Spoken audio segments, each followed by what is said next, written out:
This week on the $1 Million Plan, we talked to a man, a gentleman who has an income change. He's done pretty well setting money aside for retirement. But at some point in time, his wife and he looked at their lives and they're just like, let's change careers a little bit. I'm not enjoying the work I once enjoyed. I want to have a little more work-life balance. Our lives can't all be about money, right? And so he's had this thought. He's made some changes, and now we want to see what it looks like financially. He joins me now. We're going with Harry, right? Is that the fake name today? Harry, are you with me? I'm with you, Pete. What's the origin of Harry? Why did you choose Harry? Well, I thought that if I was going to use a fake name for anonymity's sake, I wanted to also be an honorary ginger like you today. There you go. You know, Prince Harry's the most famous ginger other than Pete the Planner that I'm aware of. Sure. So well, that's why we're going with Harry. Could have been Reba McEntire. Could have been Andy Dalton, quarterback for the Cincinnati Bengals. But see, his eyebrows are bright orange, which is terrifying. Let's get into the show. So you tell us what's going on. Did I describe your situation accurately, or did I just make things up? No, that's pretty accurate. My wife and I just decided that we needed a little bit better work-life balance in our lives, and we had been fairly consistent savers over our career. And the last couple of years, we really were focused on trying to max out our retirement savings. Okay. But in taking new lower-paying jobs, seeking that work-life balance, we've had a voluntary downward take in our income, which we've had to make some adjustments to what we put away in retirement. Yeah, let's put some numbers to that. So what was your income before your change? Our income combined before our change was probably about $120,000 before taxes. Okay, and now where are you? At about $85,000. Okay, so I mean we're talking 40 grand, right? Right. Interesting. So let's do the numbers section here. You've got over $500,000 set aside for retirement. You're a younger guy. How old are you? 43.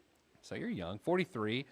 526,000. By the way, isn't it funny? 20 years ago, I'm 29 years or 19 years old, and I meet someone who's 43, and I'm like, oh my God, they're almost dead.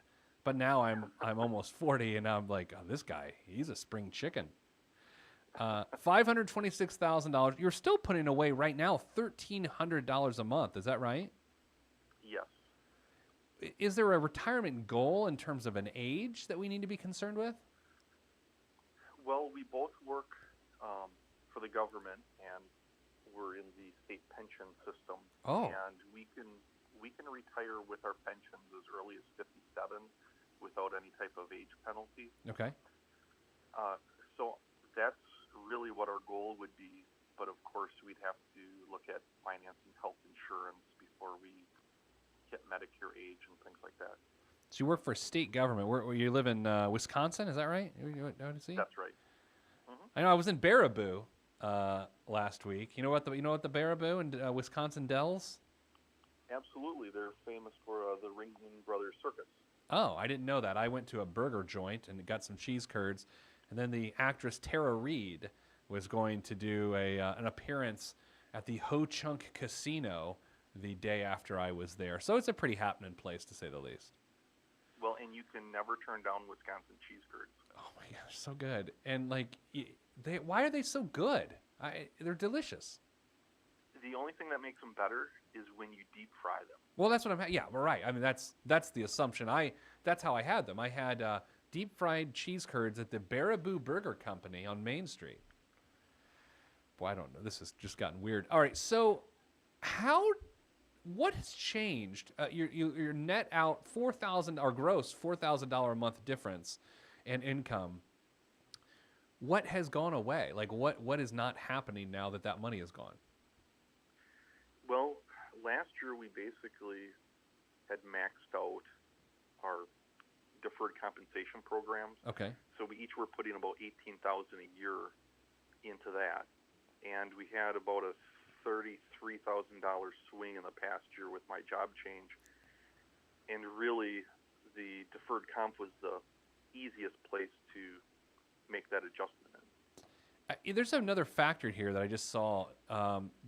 You had a McMansion, and you sold it and bought a smaller condo, and now you have no mortgage. How much did the home decision play into this income change? Like, where was the factor there? It was definitely forefront in our thoughts because we were paying, with taxes and mortgage, we were probably paying about $1,300 plus a month, and now we're just looking at property taxes and small condo fees, and we did that in large part because we were anticipating making a change, and we didn't want to pay a huge mortgage for the rest of our working lives just to retire and probably sell that house and move south. And you got no kids. You just got some cats, right? Yes. So, how happy are you right now? Like, let's step away from things that we can measure. Let's go a little more subjective here. What's the happiness level these days? It's definitely increased. Just having lower stress jobs, having more time for each other, and to just really be able to spend and invest time the way we want instead of having to always focus on work. Yeah. So that work-life balance has definitely gotten a lot better. Do you think your health has improved because of it? Because I think sometimes, stress can mess up your health. Any chance that that has occurred for you? Yes, we both had noticed some, I guess, health issues that I think were certainly attributable to stress and hours and worry and anxiety and just the pressures of running the rat race. And we just really wanted to try to slow that race down a little bit and enjoy it. Yeah, based on the numbers you sent me, and let's go through some of the bigger numbers here that we have so our audience can see them as well. Right now, you have $4,100 a month in take-home pay, and that seems like it's probably down from what, $8,000, $7,500 a month? Yeah, probably around $7,500. You've got no debt whatsoever, none. Your $1 million day, which I think is fascinating. I think this might be a little sooner than you think. It's January 28th of 2024. You and your wife will be millionaires from an investable long-term asset perspective. At age 67, if you don't start drawing on your assets before then, you'd have $4.74 million, a net monthly income of $11,000 a month, and after inflation, that would feel like $6,100 a month. Here's what I can tell you, Harry. I think your career change does not affect you whatsoever, and part of me thinks it's because in the last few years you hammered away at your retirement contributions. I don't think there's a negative financial impact whatsoever to your life. That sounds great. I mean, did I make any of these numbers up, or did all the numbers I just gave you make sense, right? You're putting $1,300 a month away, $916 a month going to the Roth IRAs, $433 a month going to the 457Bs. So that's $1,349 a month, and you've got $500,000 already saved in retirement, and so that equals those $1 million numbers we just talked about. Those are right, correct?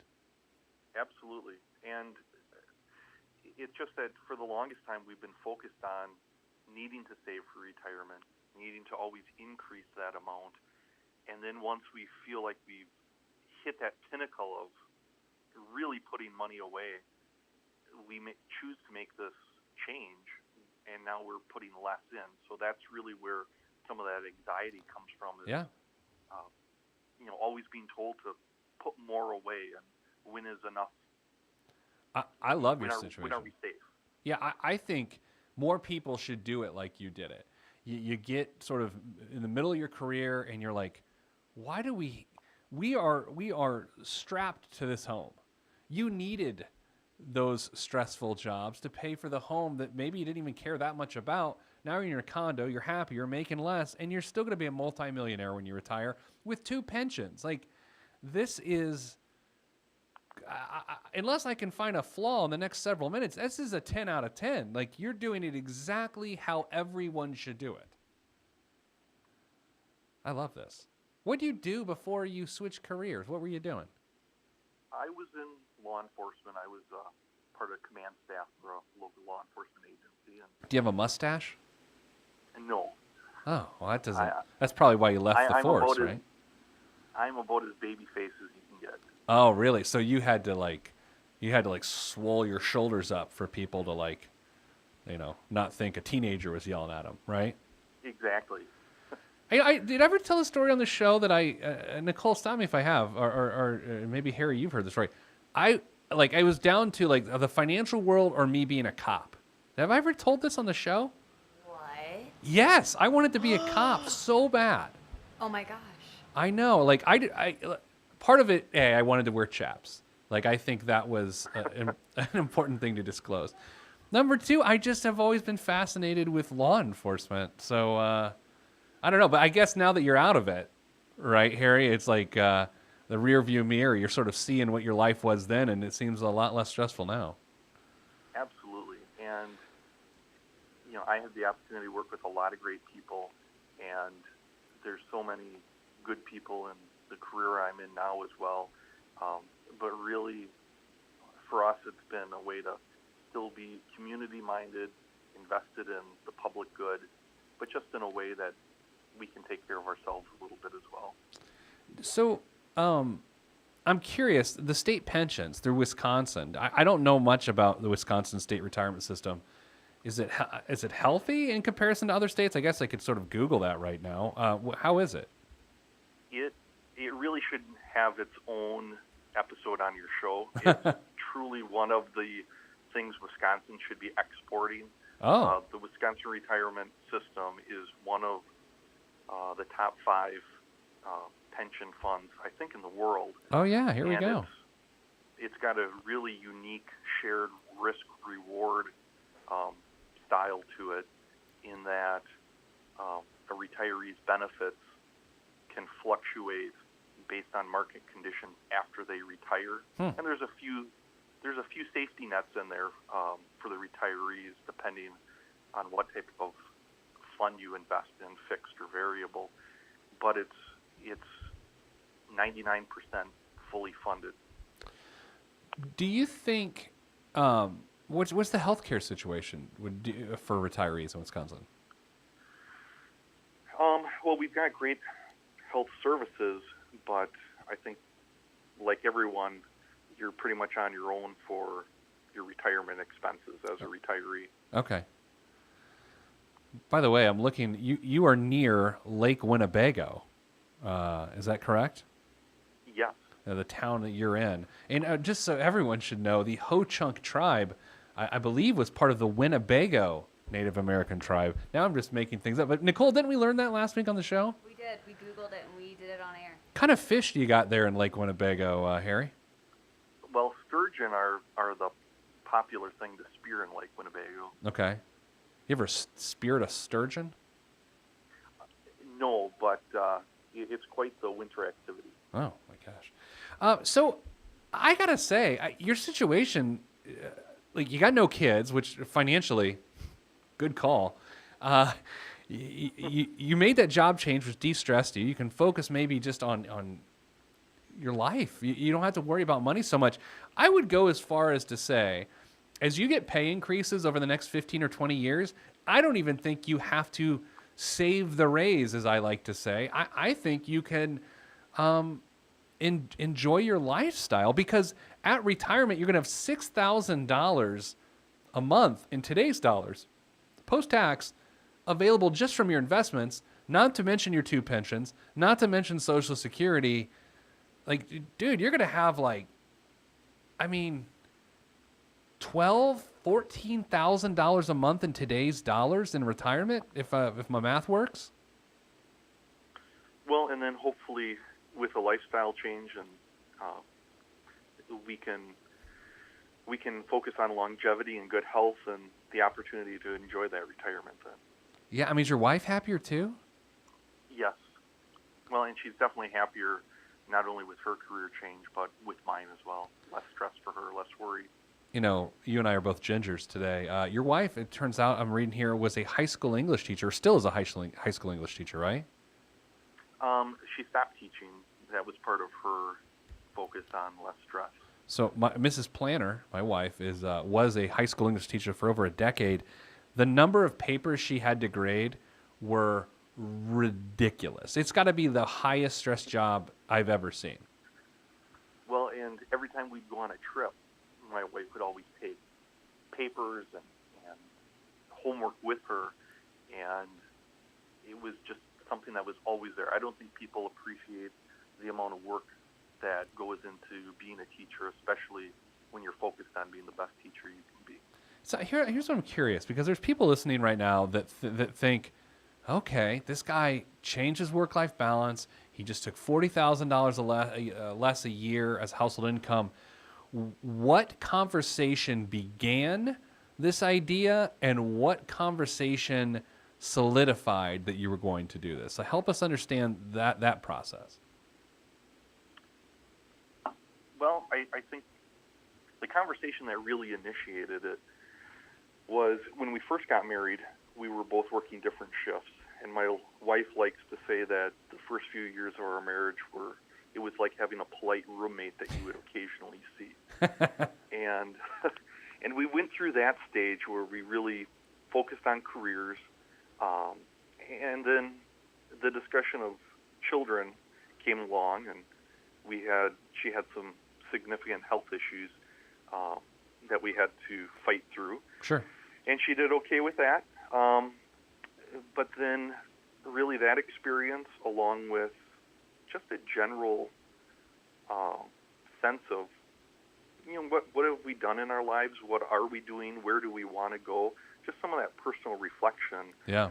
And as we looked at some things and looked at the McMansion and looked at, what we were investing our time in, we just asked ourselves if that's really what we wanted to do for the last half of our working career. Sure. And just really decided we wanted to change something when an opportunity came up, and her opportunity came before mine. And then, my opportunity kind of fell out of the sky, and we had been talking about it for a while, tried to put ourselves in a position financially where if an opportunity came up, we could seize it. And we really just wanted to seize the day. Yeah, I love it because it's a super level-headed. And I think sometimes when people talk in generalities about the regions of our country and the regionality of personality and how driven people are, I think it can be insulting. However, I will say this. Your decision is and this is not a pejorative, it's a very Midwest decision. It's a very calm, collected, grounded decision in, why are we killing ourselves for this? We can live a great life and not just chase $40,000 extra that's really hampering our marriage, our life. And so, frankly, I hope that this episode of the show spurs more people doing that, because I'm all for it. And I'll be honest, when I hit my 50s, I'll be doing the same thing. Like, I'm out. Like, I'm 52, 53, peace. I'll help people, but it's so good to not need money, right? You've put yourself in a position where you didn't need that additional $40,000 a year. That takes a lot of guts, so I love it. Well, it can be fearful making a change like that, and I've seen others make those changes, and I've seen, perhaps more importantly, those who have chosen not to make the change. And when I looked at the people that I've been in contact with, very few people ever regretted making a change like this. Yeah. But you can see the unhappy people that go to work every day and see work as a four-letter name versus something they can be passionate about and really enjoy and have it be a part of their life instead of their life. And that's really what we wanted to do. Well, I think even better, now you've got some free time on your hands because you're not working so much. Maybe you can work on that mustache a little bit. Well, it's taken 43 years, and I don't know that the next 43 are going to help any. Don't give up, Harry. I mean, if you're going to pick a fake name like Harry, there's some little coincidence there. You know what I'm saying? Well, maybe now being a ginger will help spur that growth. Well, I mean, look, here's the thing. We all know mustaches are unsightly. They look like lip caterpillars. And when you're a ginger, and even if you're honorary ginger for the day, you're constantly visually scrutinized by what you look like. And so I think it all fits. Perfect. Anything else I can help you with before we go on our merry way? Our hairy way? I just really I just want to thank you and Nicole for your time today. And Yeah. I'm a big fan of the podcast, and my wife always reads you in the newspaper, and I follow you online. And Nice. What we're paper big do you fans. read us in up there? I'm just curious. I never know what people. USA Today or what? What are we reading? Yes, she sees you in USA Today. Because no one cares about this, but they put me in all sorts of papers. I'm not complaining. I just never know. But they're names of papers I've never heard of. Like, I read you in the Sentinel today. I don't know what the Sentinel is. Well, we get everything online these Ah. days, so she's reading you in, the mainstream USA Today. Well, that's good. Well, hey, Harry, congrats. 10 out of 10. You get 10 out of 10 Peters. Now, that's a party. Tell your wife good job, too, and enjoy your life, man. You've earned it.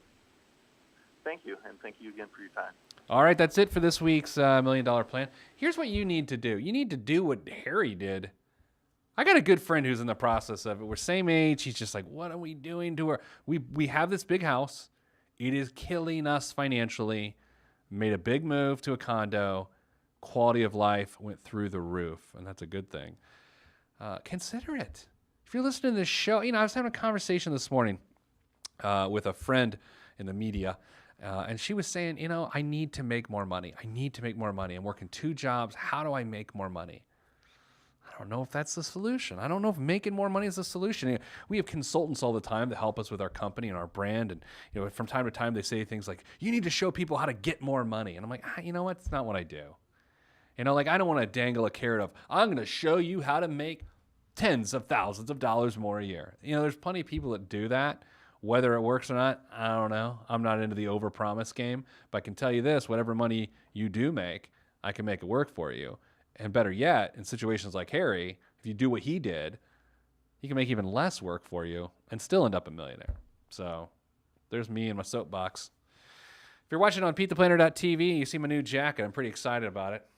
No one cares. All right, that's it for this week's show. I'm going to sit here in my jacket and think about Reba McEntire, the other famous ginger. Peace.